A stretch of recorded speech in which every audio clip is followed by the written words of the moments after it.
Laga belum genap berusia 2 menit, pemain timnas Indonesia Malik Rizaldi tergeletak usai bertabrakan dengan bek Bahrain.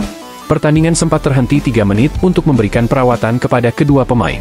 Saat laga dilanjutkan kembali, Bahrain mulai menyusun serangan ke pertahanan Indonesia meski belum ada peluang yang berbahaya. Indonesia juga beberapa kali menguasai bola namun upaya Garuda masih bisa dipatahkan oleh pemain Bahrain. Hingga menit ke-10, skor tanpa gol untuk kedua tim masih bertahan. Lini belakang masing-masing tim cukup solid pada awal pertandingan. Bahrain mendapat peluang lewat tendangan bebas pada menit ke-15. Sepakan Mohamed Marhon membentur mistar gawang sebelum memantul ke tanah dan keluar. Wasit mengesahkan kejadian itu sebagai gol karena bola lebih dulu memantul di dalam garis gawang. 0-1 Indonesia tertinggal. Permainan Indonesia terbilang buntu dan tak berkembang sehingga kesulitan untuk membangun serangan berbahaya. Hingga water break pada menit ke-30 pasukan Garuda belum membuat satu pun tembakan. Usai rehat, Indonesia masih kesulitan keluar dari tekanan Bahrain yang menerapkan pressing tinggi. Para pemain Indonesia dibuat tak leluasa mengalirkan bola. Bahrain berpeluang menggandakan keunggulan pada menit ke-41. Beruntung kiper Indonesia Martin Paes masih bisa menepis tembakan kencang Ali Madan. Gol yang ditunggu publik Indonesia pun tiba pada injury time babak pertama. Diawali kemelut di mulut gawang Bahrain, Ragnar Oratmangoen melepaskan tembakan jarak dekat yang tak mampu dihalau kiper Bahrain Ibrahim Lutfallah. Sepakan Oratmangoen sekaligus mengakhiri babak pertama dengan skor imbang 1-1. Di babak kedua, Rafael Struijk mencetak gol di menit ke-74 namun dibalas oleh Bahrain di menit tambahan. Skor imbang 2-2 pun menjadi hasil akhir laga ini. Indikasi kecurangan wasit terlihat pada tambahan waktu 6 menit, namun wasit baru meniup peluit panjang nyaris pada menit ke-99. Bagaimana menurut kalian? Dicurangi wasit lagi, PSSI meminta FIFA investigasi wasit dan tuan rumah Bahrain. FIFA secara resmi memberikan hukuman kepada Federasi Sepak Bola Bahrain, BFA, karena adanya penggunaan laser dan peluit dari supporter di laga melawan Jepang. Supporter Bahrain menyalakan laser berwarna hijau yang menyoroti beberapa pemain Jepang dalam pertandingan kedua grup C putaran ketiga kualifikasi Piala Dunia 2026 zona Asia di Stadion Nasional Bahrain, Riffa, 10 September 2024. Pendukung tuan rumah juga meniup peluit yang sangat mengganggu jalannya pertandingan. Meski mendapatkan teror dari supporter tuan rumah, Jepang tetap tampil perkasa.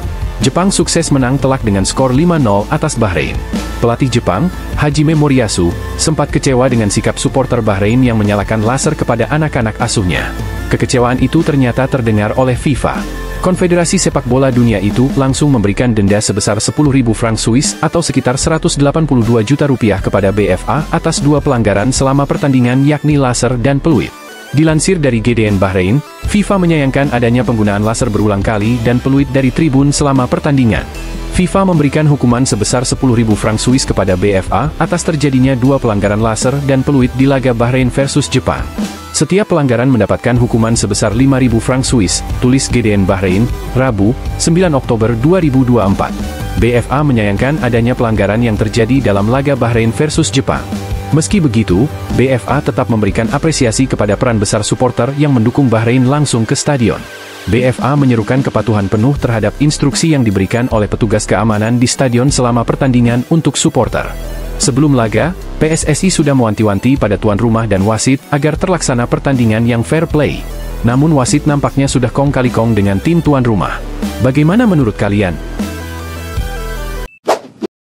Negara tetangga makin pusing, pelatih Jepang yakin Indonesia lolos Piala Dunia 2026. Negara jiran Indonesia, seperti Malaysia, Thailand dan Vietnam, bisa jadi semakin dibuat pusing.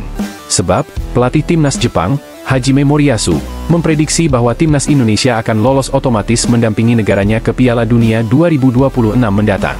Moriyasu memuji permainan timnas Indonesia yang akan bertemu di putaran ketiga kualifikasi Piala Dunia 2026 zona Asia. Timnas Indonesia menjadi kuda hitam di putaran ketiga kualifikasi Piala Dunia 2026 zona Asia. Tergabung di grup C bersama Jepang, Arab Saudi, Australia, Bahrain, dan China, ranking FIFA timnas Indonesia menjadi yang terendah. Indonesia awalnya tidak diunggulkan untuk lolos karena berada satu grup dengan 3 tim raksasa Asia yang difavoritkan untuk meraih tiket ke Piala Dunia 2026. Meski begitu, pelatih timnas Jepang Hajime Moriyasu justru menilai timnas Indonesia punya potensi untuk membuat kejutan. Hajime Moriyasu mengakui bahwa tim merah putih kini menjadi kuda hitam di grup C. Menurutnya, Indonesia adalah kekuatan baru yang perlu diwaspadai. Bahkan, pelatih 56 tahun itu berani menjagokan timnas Indonesia lolos dari grup C mendampingi Jepang. Timnas Indonesia akan lolos ke Piala Dunia 2026 bersama Jepang dari grup C babak ketiga kualifikasi Piala Dunia 2026 zona Asia, kata Hajime Moriyasu kepada media Jepang, Nikkei Asia, dilansir dari Japanese Station. Bagaimana menurut kalian? Shin Tae-yong didorong panggil Beto Gonçalves ke Timnas Indonesia gara-gara masuk daftar 20 besar pencetak gol terbanyak di dunia. Harapan itu diutarakan beberapa netizen di media sosial di unggahan kolom komentar akun Gosip Football. Beto semoga dipanggil lagi sama ST, tulis akun BlueBlack1210. Santai aja pasti dipanggil untuk AFF, sambung akun Ervan18. Dorongan ini muncul karena jurnalis berdarah Jepang Argentina Carlos Arasaki baru saja merilis data 100 pemain aktif yang mencetak gol paling banyak. Berdasarkan data yang diambil hingga 1 Oktober 2024, di luar dugaan Beto Gonçalves menempati peringkat 22 dunia dengan 346 gol. Beto Gonçalves yang sepanjang karir profesionalnya pernah membela Madura United, Sriwijaya FC, Persipura Jayapura hingga kini membela PSBS Biak, mengungguli nama-nama beken seperti Radamel Falcao, 344, Kylian Mbappe, 338, hingga Ciro Immobile, 312. Di Asia Tenggara, hanya Beto Gonçalves yang menempati peringkat 20 besar dunia. Pesaing terdekat Beto Gonçalves adalah penyerang timnas Thailand, Terasil Dangda, yang mengemas 296 gol dan menempati peringkat 44 dunia. Kemudian pertanyaan muncul, jika berdasarkan data Transfermarkt, jumlah gol Beto Gonçalves cuma 146 gol. Kenapa menurut data Carlos Arasaki jumlah gol Beto Gonçalves menembus 346 gol? Di Transfermarkt, jumlah gol yang dihitung hanyalah ketika Beto Gonçalves merumput di Liga Indonesia. Sementara itu, gol-gol Beto saat merumput di Liga Brasil dari 1999 hingga 2008 tidak tercatat oleh Transfermarkt, namun Carlos Arasaki berhasil mendapatkan datanya. Sekarang yang jadi pertanyaan, tertarikkah Shin Tae-yong memanggil Beto Gonçalves? Berhubung Shin Tae-yong gemar mengandalkan penyerang muda yang piawai melakukan pressing, hampir tak ada peluang Beto Gonçalves comeback ke timnas Indonesia, sekalipun untuk tampil di Piala AFF 2024. Bagaimana menurut kalian? Cuma main setara waktu masak mie, apa yang Suwon FC lakukan ke Pratama Arhan itu jahat? Lama menunggu untuk bisa dimainkan oleh Suwon FC, pemain timnas Indonesia, Pratama Arhan pada Minggu, 6 Oktober 2024, akhirnya bisa menjajal rumput stadion. Pratama Arhan akhirnya diturunkan oleh pelatih Suwon FC, Eun Jung Kim pada pertandingan tandang melawan Pohang Steelers. Namun yang jadi masalah, Eun Jung Kim seolah tak ikhlas menurunkan Pratama Arhan. Bayangkan saja, suami dari Aziza Salsa itu dimainkan pada menit ke-93. Arhan masuk menggantikan Jaewon Lee. Praktis Pratama Arhan hanya main sekitar 4 menit. Total Arhan baru bermain di 2 pertandingan dengan total durasi 8 menit. Waktu 4 menit Pratama Arhan setara dengan waktu memasak mie instan. Kondisi ini tentu saja cukup mengkhawatirkan. Apalagi beberapa waktu lalu, Arhan dipanggil kembali oleh pelatih Shin Tae-yong untuk memperkuat timnas Indonesia di babak ketiga kualifikasi Piala Dunia 2026. Pemanggilan Arhan ini menimbulkan pro kontra di kalangan publik sepak bola nasional. Dengan hanya memainkan 8 menit di 2 pertandingan, Arhan dianggap tak layak bela timnas Indonesia. Pelatih Shin Tae-yong punya alasan tersendiri mengapa memanggil kembali Arhan ke skuad merah putih. Jika timnas tidak memilih dia, performanya bisa merosot. Saya pilih dia untuk masa depan sepak bola Indonesia, ujar Shin pada Desember 2023. Pratama Arhan meraih perhatian bersama timnas Indonesia sebelum bersinar di PSIS Semarang, di mana ia dinobatkan sebagai pemain muda terbaik pada Piala Menpora 2021. Bagaimana menurut kalian? Kabar gembira! Sempat ditepikan Shin Tae-yong, Elkan Bagot akhirnya comeback. Kabar gembira datang dari bek jangkung Indonesia, Elkan Bagot. Pemain berusia 21 tahun itu sempat ditepikan pelatih timnas Indonesia, Shin Tae-yong di FIFA Matchday bulan lalu. Namun, kabar gembira itu datang dari pemain kelahiran Bangkok, Thailand. Setelah menghabiskan waktu sekitar 1,5 bulan karena cedera, Elkan Bagot segera comeback dan merumput kembali bersama Blackpool. Pelatih Steve Bruce sebelumnya menyebutkan sang bek muda harus memakai sepatu pelindung karena cedera parah. Jeda internasional selama 2 pekan ini dimanfaatkan Blackpool untuk menyembuhkan pemain yang sedang cedera. Mereka semua, termasuk Elkan Bagot, sesuai jadwal dan ingin bermain di lapangan, yang merupakan sebuah permulaan, kata Steve Bruce dilansir dari Blackpool Gazette. Dia memaparkan, dalam 2 minggu ke depan, sebagian besar dari pemain yang cedera sudah berlatih dengan klub. Oli, Norburn, dan Elkan Bagot sama-sama berada di lapangan minggu ini, jadi mereka akan berlari di sana, dan mudah-mudahan kita bisa melihat mereka kembali ke skuad dalam beberapa minggu ke depan, tegas dia. Masih layakkah Elkan Bagot dipanggil ke timnas Indonesia? Bagaimana menurut kalian? Respon Ramadan Sananta ketika tak dipanggil Shin Tae-yong membela timnas Indonesia di kualifikasi Piala Dunia 2026. Sorotan publik tertuju pada Ramadan Sananta yang saat ini tidak dipanggil oleh Shin Tae-yong untuk memperkuat timnas Indonesia di kualifikasi Piala Dunia 2026. Pemain yang membela klub Persis Solo itu memberikan respon cukup unik yang diunggah di story Instagram pribadinya. Ia mengunggah sebuah gambar menu latihan ketika dirinya tahu tidak masuk dalam daftar pemain timnas Indonesia untuk melawan Bahrain dan Cina. Tak ada keterangan apapun dalam unggahannya, hanya menampilkan menu latihan yang akan dijalaninya. Shin Tae-yong lebih memilih Malik Rizaldi. Pelatih timnas Indonesia, Shin Tae-yong telah menetapkan 27 pemain yang akan dibawa untuk menghadapi Bahrain dan Tiongkok. Dalam daftarnya ada 2 pemain yang harus tergeser dan digantikan oleh pemain baru, satu di antaranya ialah Ramadan Sananta. Sementara Sananta hanya bisa mencetak 1 gol untuk Persis Solo usai membela timnas Indonesia. Dari unggahannya tentang porsi latihan yang akan dijalani penyerang Persis Solo tersebut, menandakan jika Sananta tidak akan beristirahat meski tak masuk dalam daftar pemain timnas Indonesia. Warganet menduga jika Sananta tak masuk skuad Garuda. Setelah diumumkannya daftar pemain timnas Indonesia, warganet langsung merespon skuad tersebut. Bahkan ada yang menyebutkan jika sudah terprediksi, Sananta tidak akan dipanggil oleh Shin Tae-yong saat berhadapan dengan Bahrain dan Tiongkok. Sesuai prediksi, Sananta nggak dipanggil, tulis warganet. Sananta diganti Malik Rizaldi, kata warganet. Selain itu, warganet juga senang ada Malik Rizaldi dalam daftar pemain timnas Indonesia karena pemain Persebaya itu bisa menandai debutnya bersama timnas Indonesia. Tolong, Malik Rizaldi kasih menit bermain, ucap warganet. Wow, ada Malik Rizaldi, imbuh warganet. Malik Rizaldi, gua happy banget. Let's go debut, ungkap warganet. Malik Rizaldi dipanggil lagi, skuad menarik nih, kata seorang warganet. Bagaimana menurut kalian? Punya hasrat main di Liga 1 Indonesia, Justin Hubner sebut 3 klub ini sebagai destinasi di akhir karir. Bek timnas Indonesia, Justin Hubner membeberkan soal keinginannya untuk membela klub Liga 1 saat memasuki penghujung karir sepak bolanya. Justin Hubner menjadi salah satu pemain yang membantu timnas Indonesia dalam keberhasilan menahan imbang Australia dalam kualifikasi Piala Dunia 2026. Justin Hubner sendiri merupakan pemain andalan di Wolverhampton U21 yang juga pernah berkiprah di Cerezo Osaka. Bek berusia 21 tahun itu pernah dipinjamkan ke klub Jepang tersebut hingga memutuskan untuk kembali ke Wolverhampton U21 karena jarang mendapatkan menit bermain. Kendati begitu, Justin Hubner kerap menjadi tulang punggung dari lini pertahanan bersama Wolverhampton U21 dan sedang berjuang untuk menembus tim utama dari klub Liga Inggris tersebut. Menurutnya, ia harus lebih banyak menarik perhatian klub lainnya demi mendapatkan banyak menit bermain demi bisa memperkuat skuad utama yang mentas di kasta tertinggi Liga Inggris. Walaupun bertekad untuk membuktikan diri terus bisa bermain di Eropa, namun dirinya membuka peluang untuk bisa berlabuh ke Liga 1 Indonesia. Justin Hubner mengatakan bahwa jika dirinya terbuka untuk bisa membela klub Liga 1 saat memasuki masa penghujung karirnya.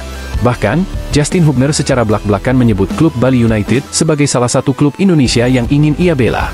Kamu tahu tidak jika saya bilang tidak pada semua klub orang-orang tidak akan menyukainya, ujar Justin Hubner dikutip dari YouTube Sport 77 Official. Jadi saya pikir untuk hidup, Bali sangat bagus, juga klubnya Bali United, tambahnya. Tak hanya itu, Justin Hubner juga menyebutkan jika Persib Bandung dan Persija menjadi pilihan yang bagus untuk dirinya bela suatu saat nanti.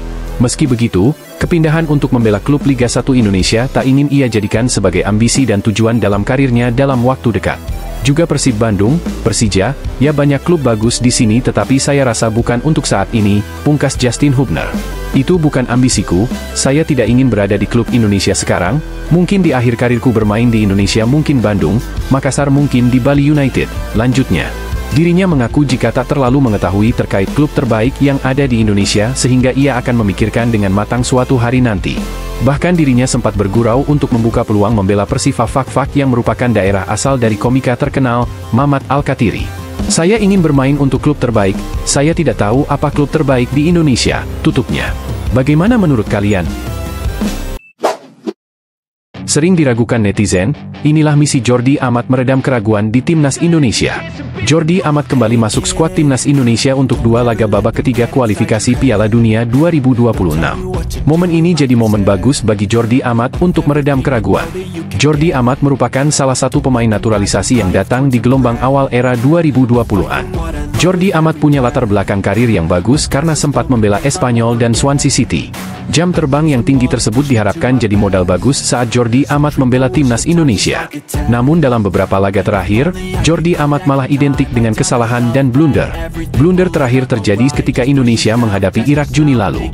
Saat itu Jordi Amat yang menjabat sebagai kapten timnas Indonesia mendapat kartu merah di menit ke-59. Nama Jordi Amat pun mulai tersisihkan dari skema impian para penggemar timnas Indonesia. Terlebih setelah Jai Idzes datang, menyusul kemudian Mees Hilgers yang bersiap menjalani debut. Nama-nama itu yang kini jadi favorit penggemar timnas Indonesia. Saat Jordi Amat absen karena cedera dalam duel lawan Arab Saudi dan Australia, terbukti lini belakang Indonesia bisa tampil kokoh. Rizky Ridho, Muhammad Ferrari, dan Justin Hubner bisa jadi pendamping yang solid bagi Jai Idzes. Kini, Jordi Amat kembali masuk skuad timnas Indonesia untuk 2 laga lawan Bahrain dan Cina. 2 laga tersebut adalah laga tandang yang bakal menguras energi dengan jarak antar pertandingan terbilang sempit. Selain itu, Justin Hubner juga sudah dipastikan absen karena mengalami cedera. Kondisi itu membuat Jordi Amat punya peluang untuk tampil di salah satu atau bahkan 2 laga tersebut. Bila Jordi Amat mendapat kepercayaan dari Shin Tae-yong, momen itu bisa jadi momen bagus bagi dirinya untuk mengembalikan kepercayaan diri penggemar timnas Indonesia. Dengan menimbang pengalaman, ada peluang Jordi Amat bermain berpasangan dengan Jai Idzes dan Mees Hilgers. Dengan dukungan 2 bek yang lebih muda, Jordi Amat bakal lebih tenang di lini belakang dan meminimalisir peluang melakukan kesalahan. Bagaimana menurut kalian? Jai Idzes tak gentar hadapi laga di grup maut kualifikasi Piala Dunia 2026. Timnas Indonesia berada di grup C dalam lanjutan babak kualifikasi Piala Dunia 2026 ronde ketiga zona Asia. Skuad Garuda berada satu grup bersama Jepang, Australia, Saudi Arabia, Bahrain, dan Cina. Di atas kertas, grup tersebut bisa dibilang grup neraka untuk pasukan Shin Tae-yong. Bagaimana tidak, Jepang, Arab Saudi, dan Australia merupakan langganan Piala Dunia. Meski begitu, bek timnas Indonesia, Jai Idzes tak peduli. Sebab, Idzes melihat hal itu sebagai tantangan yang bagus bagi skuad timnya. Ada 6 pot dengan 3 tim dan kami berada di pot terakhir bersama negara-negara lain yang berada di peringkat terendah dunia FIFA, kata Idzes, dilansir dari Void Balzoni. Dari setiap pot, ada lawan yang lebih unggul di depan kami. Di atas kertas, itu menjadi negara-negara yang menyulitkan setiap saat, sambungnya. Idzes mengaku tidak terlalu risau timnas Indonesia bakal bertemu tim-tim langganan Piala Dunia. Bek Venezia ini justru melihatnya sebagai tantangan bagus untuk timnas Indonesia terbang lebih tinggi di kancah dunia. Bagi kami, ini adalah peluang baru untuk membawa Indonesia lebih jauh lagi. Kami melihatnya sebagai tantangan besar, ungkap Jai Idzes. Tujuan kami sudah jelas, tapi kita lihat saja sejauh mana kemajuan yang bisa kami capai, ujarnya, menambahkan. Jika ingin lolos langsung ke Piala Dunia 2026, timnas Indonesia harus bisa finish di 2 teratas. Namun, pelatih Shin Tae-yong realistis, dia ingin membawa timnas Indonesia di posisi 3 atau 4. Jika finish di posisi tersebut, timnas Indonesia masih punya peluang untuk merebut tiket Piala Dunia 2026 dengan mengambil jalur lewat babak keempat. Kisah miris Emil Audero setelah tolak bela timnas Indonesia, kini justru jadi kiper pelapis di Como 1907 menarik untuk dibahas. Sebab karir Emil Audero saat ini justru tengah terpuruk usai sempat menjadi kiper yang pernah membela Inter Milan. Ya, Emil Audero merupakan pemain keturunan Indonesia-Italia. Ia sendiri dikabarkan sudah dihubungi pihak PSSI untuk segera dinaturalisasi. Kendati demikian, kiper berusia 27 tahun itu menolak lantaran masih berusaha untuk mendapatkan tempat di skuad timnas Italia. Maklum saja, Emil Audero muda nyatanya pernah dipanggil beberapa kali oleh timnas Italia kelompok umur. Dari timnas Italia U15 sampai U21 pernah dibela Emil Audero. Jadi, tidak heran jika ia pun mengharapkan suatu saat nanti bisa memperkuat timnas Italia senior. Akan tetapi, sampai Emil Audero kini sudah berusia 27 tahun, nyatanya ia tak pernah mendapatkan kesempatan untuk bermain di timnas Italia.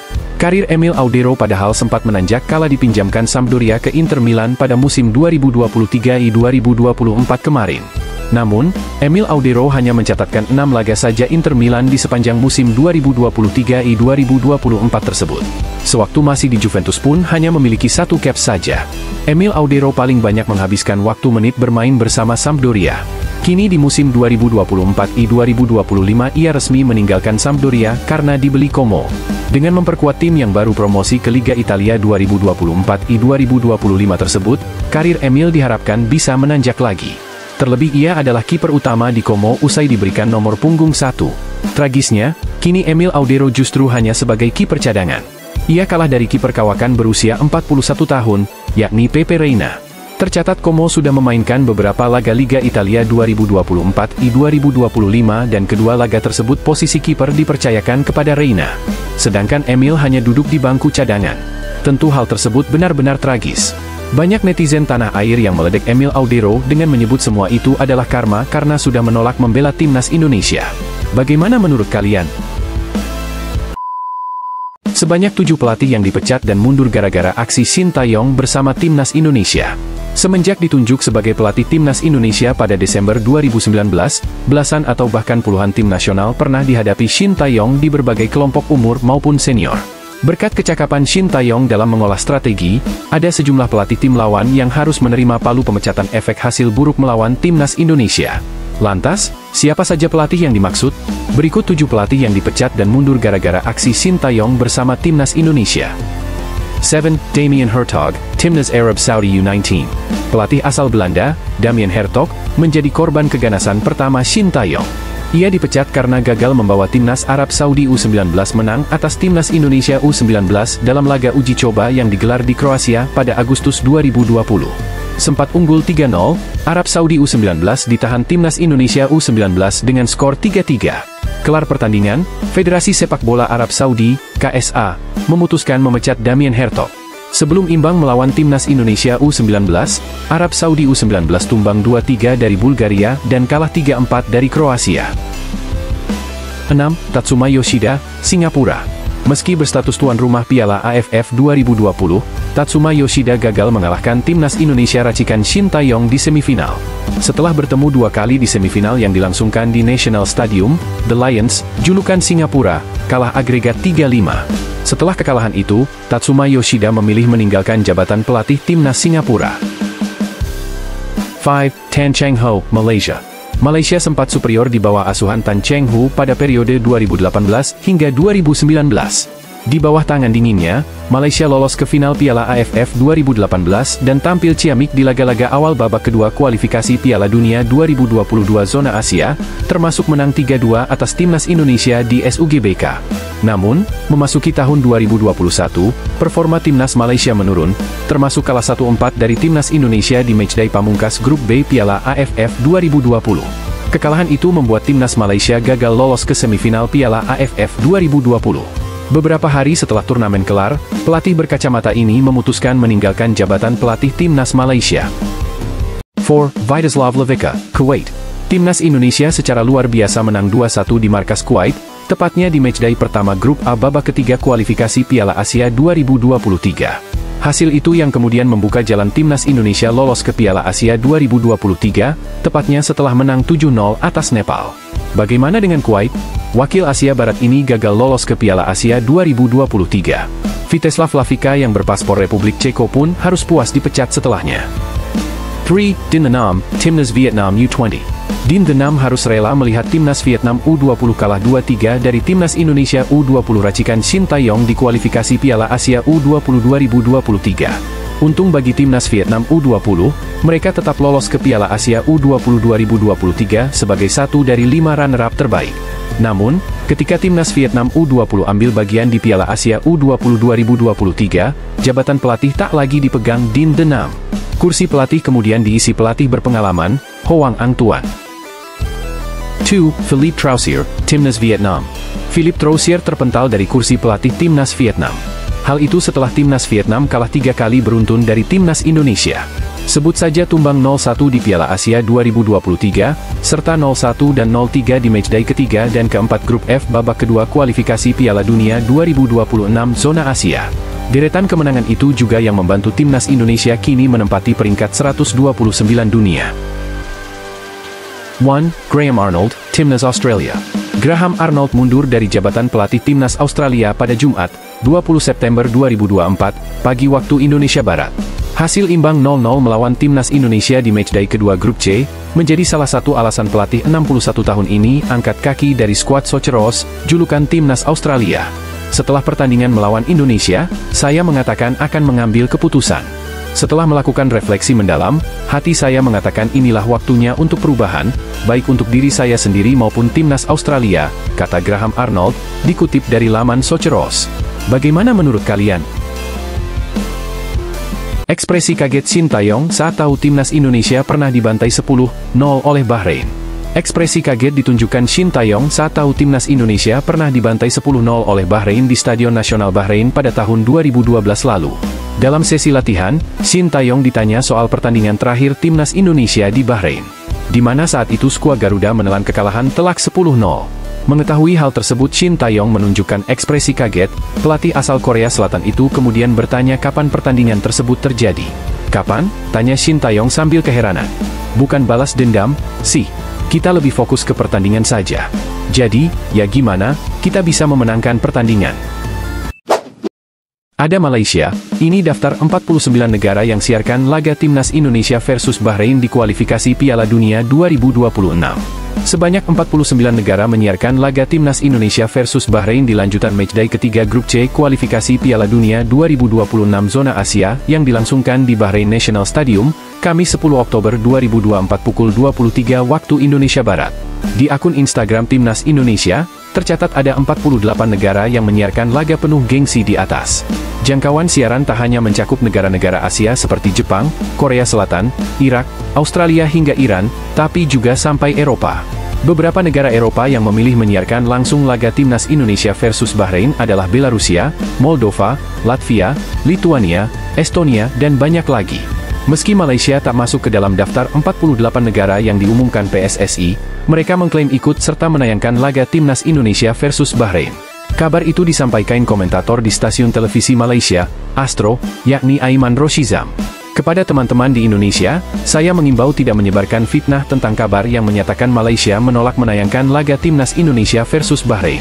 Kami akan menyiarkan pertandingan di Astro Arena 2. Mohon sebarkan berita fakta, jangan hoax. Terima kasih, tulis akun Aiman_Sekaiichi. Sebelumnya ada sejumlah konten yang mengatakan laga timnas Indonesia versus Bahrain akan disiarkan di 205 negara. Malaysia disebut tak masuk ke dalam daftar karena menolak menayangkan, namun itu semua dibantah akun Aiman_Sekaiichi. Satu yang pasti, fakta ada 49 negara yang menyiarkan laga timnas Indonesia versus Bahrain menunjukkan Indonesia mulai dipandang dunia. Mereka paham timnas Indonesia sebagai skuad internasional yang memiliki daya jual. Berikut daftar 49 negara yang menyiarkan laga timnas Indonesia versus Bahrain. 1. Malaysia, 2. Australia, 3. Bangladesh, 4. Nepal, 5. Sri Lanka, 6. Bhutan, 7. Pakistan, 8. India, 9. Indonesia, 10. Papua Nugini, 11. Timor Leste, 12. Jepang, 13. Korea Selatan, 14. Makau, 15. Qatar, 16. Bahrain, 17. Iran, 18. Irak, 19. Yordania, 20. Kuwait, 21. Lebanon, 22. Oman, 23. Palestina, 24. Arab Saudi, 25. Suriah, 26. UEA, 27. Yaman, 28. Rusia, 29. Armenia, 30. Rumania, 31. Azerbaijan, 32. Georgia, 33. Turki, 34. Ukraina, 35. Belarusia, 36. Moldova, 37 Latvia, 38 Lituania, 39 Estonia, 40 Aljazair, 41 Chad, 42 Djibouti, 43 Mesir, 44 Libya, 45 Mauritania, 46 Maroko, 47 Somalia, 48 Sudan, 49 Tunisia.